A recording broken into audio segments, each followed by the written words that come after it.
Government shutdown enters day 2. No votes expected today. Also no jobs data. Emily Wilkins joins us now with more. We're going to hear about furloughs or firings en masse at this point. I know we're getting a lot of infrastructure clawbacks in blue states. I don't know. The Democrats, it's almost like the Trump administration wants to make Democrats pay for this. I mean, they're definitely ratcheting up the pressure on Democratic senators, Joe. And, now that the shutdown, we do know now it is going to delay those Friday's job numbers after senators failed yesterday to get enough votes at their latest attempt to fund the government. As you mentioned, no votes today with the holiday. Next votes right now are scheduled to be Friday afternoon. So jobs numbers could be delayed until then, could be delayed until we see funding. And if there is an extended lack of data, that's going to add uncertainty to the Federal Reserve's monetary policy outlook. That's according to a new analysis from S&P Global. And as you mentioned, when it gets to job losses, remember, we've got roughly 750,000 federal employees that are being furloughed. That's furloughed, not laid off. But Vice President J.D. Vance said that layoffs are expected to begin in the next few days. We are going to have to lay some people off if the shutdown continues. We don't like that. We don't necessarily want to do it, but we're going to do what we have to keep the American people's essential services continuing to run. In addition to any layoffs, about 150,000 federal employees who took buyouts earlier in the year, they're now officially off the payroll as of yesterday. It was the end of the fiscal year. It was the end of their roles. So you have to factor that in as well to any layoffs that we do hear about.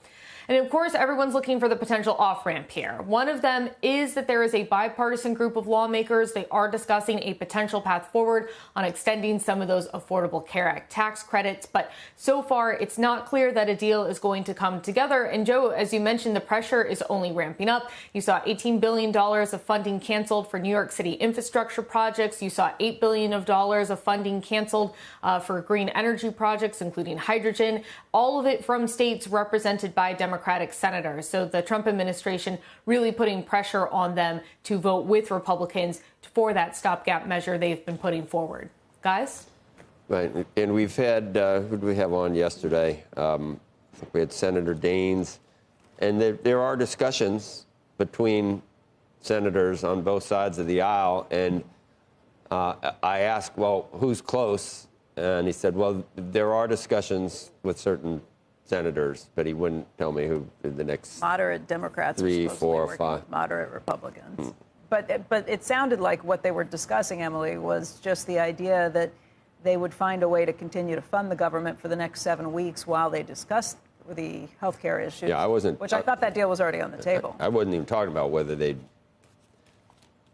make some type of compromise. I'm talking about who's going to just finally say, I'm joining Fetterman and I'm joining. Well, my guess is that it will come from that because it's part of the deal that's already on the table. There's too much, but there's too much pushback from people. We asked Dane, he goes, no, and we asked someone else too, and they said, no way we're doing that with the why should we spend $1 trillion on a continuing resolution to fund subsidies for a program that just costs too much? It costs too much, and it's raising the price. It's raising premiums for everyone.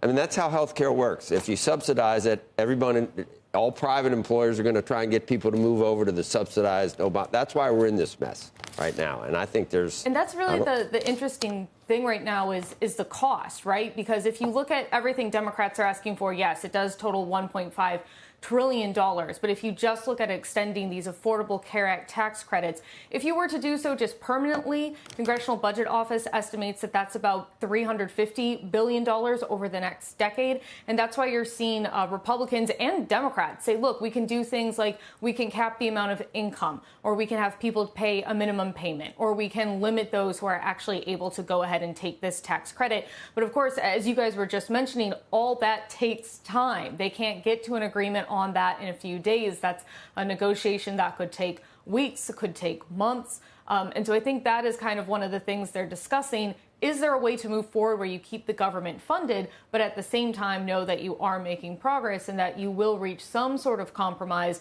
say maybe by November 21st, which of course is when the stopgap is going to go to, or even before the end of the year when these tax credits formally expire? That's what it's going to be we promise, It's not going to be done before. It's not going to be done before you get 60 votes to reopen the government. There's going to have to be some Democrats that say, okay, we trust you, or there's something that's solid enough where they think they're going to get. You think they'll get beyond just a promise to talk about it? You think they'll get a promise that we will do it if you vote with us on the CR?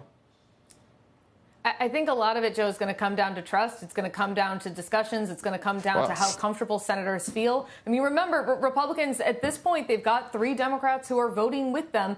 They only need 5 more to be able to reopen the government. And even yesterday, when these votes were happening on the floor, you saw that big bipartisan group of lawmakers that were all, I think, trying to talk about it, trying to get to a solution, obviously keeping a number of cards close to the chest as they negotiate. But it does seem like there is at least some movement there, because if these tax credits expire, that is going to impact people in Republican states as well as Democratic states when it comes to the cost of their health insurance. Well, can Schumer say, hey, I didn't acquiesce, I did my best for you, and will that... If you get nothing? If you appease the left, if the other people end up folding, and he says, hey, I did my best, these other guys, but then you can't control your caucus. Which is more reputational damage for Schumer, that he loses the control of an additional 5, or that he says, hey, I held firm this time, and you can't blame me for this.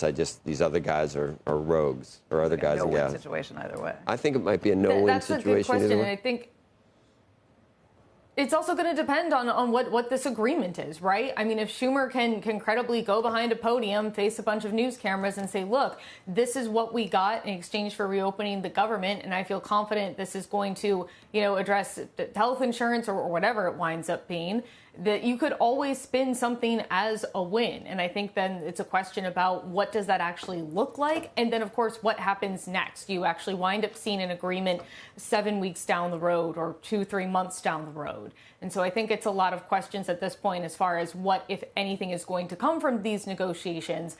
It could be something where they're not able to get to an agreement. And at that point, again, the pressure just keeps ratcheting up. We're missing jobs day. There's other economic data on the line. Soon we're going to have paychecks being missed for federal employees, for those in the military. I mean, every week that this shutdown goes on, the amount of impact is just going to go greater and greater. And then you wonder if the president overplays his hand and these permanent layoffs that we might get, his base would probably love more Doge-like cuts, because they tank the economy and the jobs market. Might tank the economy, and just people. I'm already seeing it. I think Jimmy Kimmel went on Stephen Colbert's show. God, I can't believe I missed it. Thank God I recorded it. No, I didn't. And then talked about this is the first time in history a administration has been cheering the loss of jobs in terms of if they do lay off a bunch of federal employees. But that could affect the midterms, too, Emily. If you go too far with this, it is a chance to do a lot of these things that the administration couldn't do under just Doge. But could they take that too far?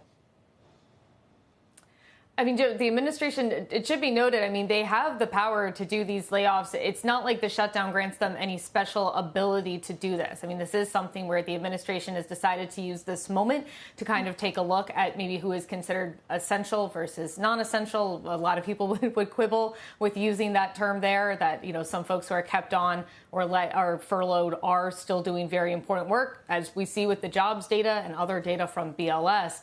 I think there's a huge question about how this plays out in the midterms. I mean, both sides have really gone into this making a bet that they're going to be the ones coming out looking better and the other side's going to be coming out looking worse.